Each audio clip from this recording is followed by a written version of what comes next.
It's Amis Perspective. Welcome back to Amis perspective. ശരി, ഇന്ന് നമ്മൾ ചർച്ച ചെയ്യുന്ന ചർച്ച എന്നല്ല, നമ്മുടെ ഒരു പോയിന്റ് ഓഫ് വ്യൂ, നമ്മുടെ ഒരു പെർസ്പെക്റ്റീവ്, ഒരു വിഷയത്തിനെ കുറിച്ച് നമ്മൾ കുറച്ച് സംസാരിക്കാന്ന് വിചാരിക്കുകയാണ്. നമ്മൾ മനുഷ്യരെന്ന് പറയുന്ന കൗമ അല്ലെങ്കിൽ ആ ഒരു കൂട്ടം, അതിൽ പല രീതിയിലുള്ള ആൾക്കാരുണ്ട്. അതായത് പല ജാതിയിലുള്ള, പല മതത്തിലുള്ള, പല രാഷ്ട്രീയ പ്രത്യയശാസ്ത്രങ്ങളിൽ വിശ്വസിക്കുന്ന, അങ്ങനെ വിവിധങ്ങളായ പിന്നെ കൾച്ചറിലും വിവിധങ്ങളായ ചിന്താഗതിയിലും ജീവിക്കുന്ന മനുഷ്യരാണ് നമുക്ക് ചുറ്റുമുള്ളത്. ഒരു മനുഷ്യൻ എന്നുള്ള നിലയിൽ ബേസിക് ആയിട്ട് നമ്മൾ വിശാലാർത്ഥത്തിൽ മനസ്സിലാക്കേണ്ട ഒരു സംഭവമുണ്ട്. അത് എല്ലാ മനുഷ്യരെയും അംഗീകരിക്കാൻ പറ്റുക എന്ന് പറയുന്നൊരു മനസ്സുണ്ടാവുക എന്നുള്ളതാണ്. അത് എന്ന് പറഞ്ഞത് വലിയൊരു കോണ്ടെക്സ്റ്റ് ആണത്. ഇപ്പോ നമുക്ക്, എന്നെ സംബന്ധിച്ചിടത്തോളം, എനിക്കൊരു മതമുണ്ട്, എനിക്കൊരു ജാതിയുണ്ട്, എനിക്കൊരു പിന്നെ ഐഡന്റിറ്റി ഉണ്ട്, എനിക്കൊരു രാഷ്ട്രീയമുണ്ട്, എനിക്ക് പലതിനെ പറ്റിയും കൃത്യമായ വ്യക്തമായ അഭിപ്രായങ്ങളും നിലപാടുകളും. പക്ഷേ എനിക്ക് അതുപോലെ തന്നെ എൻ്റെ ഓപ്പോസിറ്റ് നിൽക്കുന്ന ആൾക്ക് അതുപോലെ തന്നെ നിലപാടുകളും, അതുപോലെ തന്നെ രാഷ്ട്രീയ കാഴ്ചപ്പാടുകളും, അതുപോലെ തന്നെ പല വിഷയങ്ങളിലുമുള്ള അഭിപ്രായങ്ങളുമുണ്ട്. ചിലപ്പോഴൊക്കെ നമ്മൾ അങ്ങോട്ടും ഇങ്ങോട്ടും പോരടിക്കുന്നത് ഈ ആശയ വ്യതിയാനത്തിന്റെ പേരിലാണ്. ഇപ്പം മതപരമായാലും രാഷ്ട്രീയപരമായാലും എന്തിന്റെ അടിസ്ഥാനത്തിലായാലും നമ്മൾ അങ്ങോട്ടും ഇങ്ങോട്ടും തർക്കിക്കുന്നത്, അല്ലെങ്കിൽ നമ്മൾ അങ്ങോട്ടും ഇങ്ങോട്ടും വെറുപ്പ് വെക്കുന്നത്, അല്ലെങ്കിൽ അങ്ങോട്ടും ഇങ്ങോട്ടും നമ്മളൊരു ദേഷ്യം മനസ്സിൽ കൊണ്ട് നടക്കുന്നതിന്റെ രണ്ട് മൂന്ന് ആസ്പെക്ട്സുകൾ ഉണ്ടെന്നാണ് ഞാൻ മനസ്സിലാക്കുന്നത്. അതിലൊന്ന് ഇതാണ്. അതില് നമ്മൾ മനസ്സിലാക്കേണ്ടത്, എല്ലാത്തിലും നല്ലതുമുണ്ട്, ചീത്തയുമുണ്ട്. എല്ലാ വിഷയങ്ങളിലും രണ്ട് സൈഡുണ്ട്. ഒരു നാണയത്തിന് രണ്ട് വശങ്ങൾ ഉള്ളതുപോലെ എല്ലാ വിഷയങ്ങളിലും നല്ലത് എന്നും ചീത്തയെന്നും ഉണ്ട് എന്ന് നമ്മൾ പറഞ്ഞു കേട്ടിട്ടുണ്ട്, പലപ്പോഴായിട്ട് പറഞ്ഞു കേട്ടിട്ടുണ്ട്. പക്ഷെ എല്ലാത്തിലും നല്ലതും ചീത്തയും ആണോ ഉള്ളത്? പല പോയിന്റ് ഓഫ് വ്യൂവിൽ, ഇപ്പൊ എന്റെ പോയിന്റ് ഓഫ് വ്യൂവിൽ നിന്ന് നോക്കുമ്പോൾ ഉള്ള ഒരു ശരിയും തെറ്റുമായിരിക്കില്ല ഒരു വിഷയത്തിൽ മറ്റൊരാളുടെ പോയിന്റ് ഓഫ് വ്യൂവിൽ നിന്ന് നോക്കുന്ന മറ്റൊരാളുടെ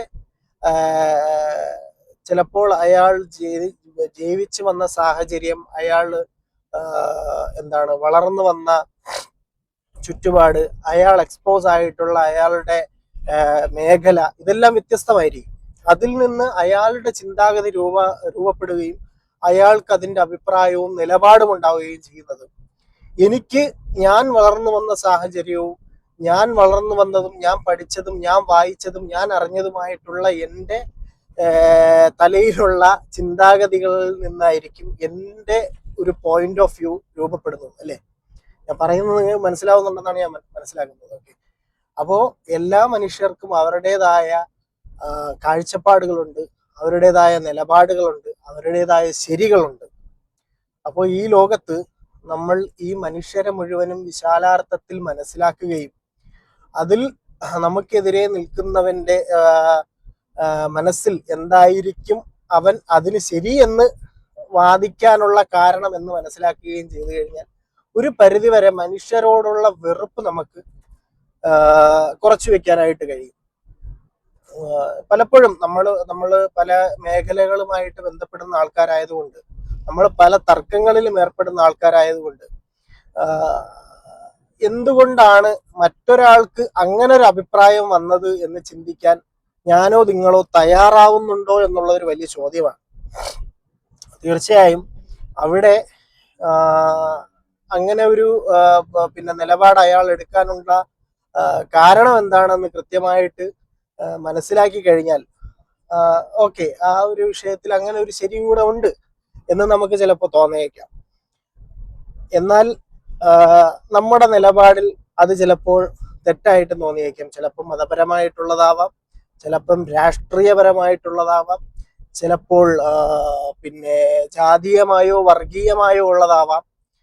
മനുഷ്യന്റെ ഏതൊരു വികാരത്തിൽ ഊന്നിയിട്ടുള്ള ഏതൊരു ക്ലാസിഫിക്കേഷനിൽ നിന്നുകൊണ്ടാണ് നമ്മൾ ഈ കാര്യങ്ങൾ ചർച്ച ചെയ്യുന്നതെന്നുള്ളത് വളരെ വ്യക്തമായിട്ട് നാം മനസ്സിലാക്കുകയും അത് അടിസ്ഥാനപ്പെടുത്തിക്കൊണ്ട് മനുഷ്യനെ വേർതിരിച്ചറിയാനും അവന്റെ മനസ്സിലുള്ളതിനെ കുറിച്ച് സംസാരിക്കാനും ഒക്കെ കഴിയണം. അപ്പോൾ നമ്മുടെ ജീവിതം കുറച്ചുകൂടിയൊക്കെ വിശാലാർത്ഥത്തിൽ ഈ പറഞ്ഞതുപോലെ നമുക്ക് മുഴുവൻ മനുഷ്യരെയും ഉൾക്കൊള്ളാൻ കഴിയുന്ന ഒരു വിശാലമായ ചിന്താഗതിയിലേക്ക് നമുക്ക് കടന്നു ചെല്ലാനായിട്ട് കഴിയും. എല്ലാവർക്കും അങ്ങനെ കഴിയണം എന്ന് നിർബന്ധമൊന്നുമില്ല. കഴിയട്ടെ. അങ്ങനെ കഴിഞ്ഞു കഴിഞ്ഞാൽ കുറച്ചുകൂടി നമ്മുടെ ജീവിതവും നമ്മുടെ യാത്രകളും എല്ലാം സുന്ദരമാകും.